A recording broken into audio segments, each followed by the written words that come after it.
کرتے تھے اے دلوں کو پھیرنے والے ہمارے دلوں کو اپنے دین پر ثابت رکھ، جما کے رکھ، اور اے دلوں کو پھیرنے والے ہمارے دلوں کو اپنی اطاعت پر لگا دے۔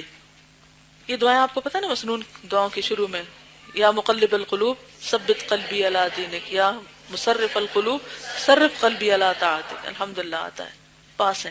ایک اور حدیث میں ہے کہ دل کی مثال پرندے کے پر کسی ہے۔ دل کیسا ہے؟ جیسے پرندے کا پر، جسے ہوائیں جنگل میں الٹ پلٹ کرتی رہتی ہیں۔ کبھی آپ نے دیکھا ہوگا برقع چلے، پر تو شاید نہ نظر آئے کہ پرندے بیچارے کم ہو گئے، لیکن کبھی کاغذ اٹھتا ہے نا، ہوا چل رہی تو کیا ہوتا ہے، کبھی ادھر ہوتا ہے اور پھر دوسری طرف کی ہوا چلتی تو ادھر ہو جاتا ہے، الٹ پلٹ ہوتا رہتا ہے۔ تو دل کا حال بھی کیا ہے؟ الٹ پلٹ ہوتا رہتا ہے۔ معلوم ہونا چاہیے کہ بھلائی یا برائی پر ثابت رہنے یا ان میں متردد ہونے میں دل تین طرح کے۔ پہلا، وہ جو تقوی سے آباد ہے، اللہ کا ڈر ہے اس میں، ریاضت سے پاک ہو چکا ہے، یعنی محنت کر کر کے اب وہ ایک جگہ ٹھہر گیا ہے، تقوی قابض ہو گیا، اور برے اخلاق سے صاف ہے۔ اس دل میں غیب کے خزانوں سے بھلائی کے خیالات آتے رہتے ہیں اور فرشتہ رہنمائی کرتا رہتا ہے۔ یعنی ایسے دل کی واردات کیا ہوتی ہیں، اس پہ کون سے خیالات زیادہ آتے ہیں؟ بھلائی کے، اچھائی کے، نیکی کے، نئے نئے آئیڈیاز، نئے نئے خیال، اور پھر انسان ان کے پیچھے لگ جاتا ہے، اچھا یہ کر لوں یہ کر لوں، کیونکہ دل میں اللہ کا خوف ہے۔ لوگوں کی بری باتیں سوچنے کی بجائے انسان جب خیر خواہی رکھتا ہے تو اللہ تعالیٰ بھی مدد کرتا ہے، اور اللہ تعالیٰ کی تائید ہوتی ہے اور فرشتوں سے مدد ہوتی۔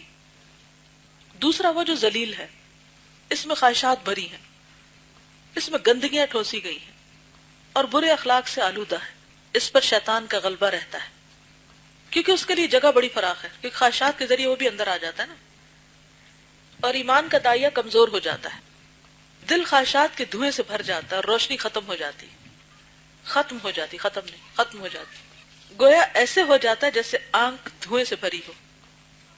اس حالت میں وہ دیکھ نہیں سکتی، کہ آنکھ کھلتی نہیں، جب دھواں ہوتا ہے تو کیا کرتے ہیں ہم؟ ایسے دل پر واعظ و نصیحت کچھ بھی اثر نہیں کرتا، کیونکہ خیال ہی کہیں اور ہے، دل ہی کہیں اور ہے، دھیان ہی کہیں اور ہے۔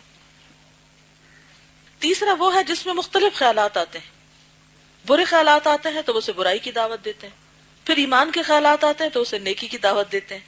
اس کی مثال یہ کہ شیطان عقل پر حملہ کرتا ہے اور وہ بری خواہش کے جذبے کو طاقت دیتا ہے، کہتا ہے کیا تو فلاں فلاں کو نہیں دیکھتا کہ وہ اپنی خواہشات میں کیسے آزاد ہیں؟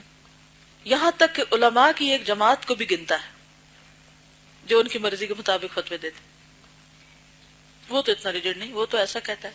چنانچہ نفس شیطان کی طرف مائل ہو جاتا ہے، پھر فرشتہ شیطان پر حملہ کرتا ہے اور انسان سے کہتا ہے دنیا میں صرف وہی ہلاک ہوئے ہیں جو عاقبت کو بھول گئے، تم لوگوں کی غفلت سے دھوکہ نہ کھاؤ۔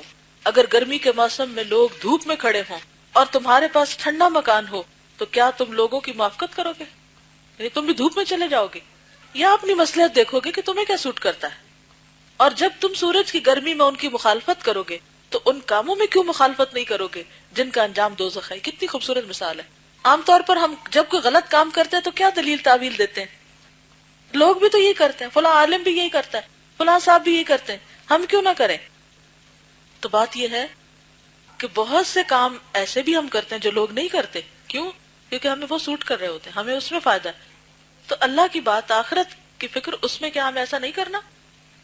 اب نفس فرشتے کی طرف مائل ہو جاتا ہے، ان دونوں لشکروں میں کشمکش شروع ہو جاتی ہے، یہاں تک کہ دل پر وہ غالب آ جاتا ہے جو اس کا زیادہ حقدار ہے۔ جو بھلائی کے لیے پیدا ہوا اس کے لیے بھلائی آسان ہو جاتی، اور جو برائی کے لیے پیدا ہوا اس کے لیے برائی۔ فَمَن يُرِدِ اللَّهُ أَن يَهْدِيَهُ يَشْرَحْ صَدْرَهُ لِلْإِسْلَامِ وَمَن يُرِدْ أَن يُضِلَّهُ يَجْعَلْ صَدْرَهُ ضَيِّقًا حَرَجًا كَأَنَّمَا يَصَّعَّدُ فِي السَّمَاءِ۔ جسے اللہ ہدایت دینے کا ارادہ رکھتا ہے اس کا سینہ اسلام کے لیے کھول دیتا ہے، اور جسے گمراہی میں رکھنا چاہتا ہے اس کا سینہ نہایت ہی تنگ کر دیتا ہے، بہت تنگ کر دیتا ہے، جیسا کہ وہ آسمان میں چڑھتا ہے، سیڑھیاں چڑھ کے جیسے اوپر جاتا ہے نا تو سانس بند ہونے لگتا ہے، گھٹنے لگتا ہے۔ اے اللہ ہمیں اپنے پسندیدہ کاموں کی توفیق عطا فرما، اللہم وفقنا لما تحب وترضى۔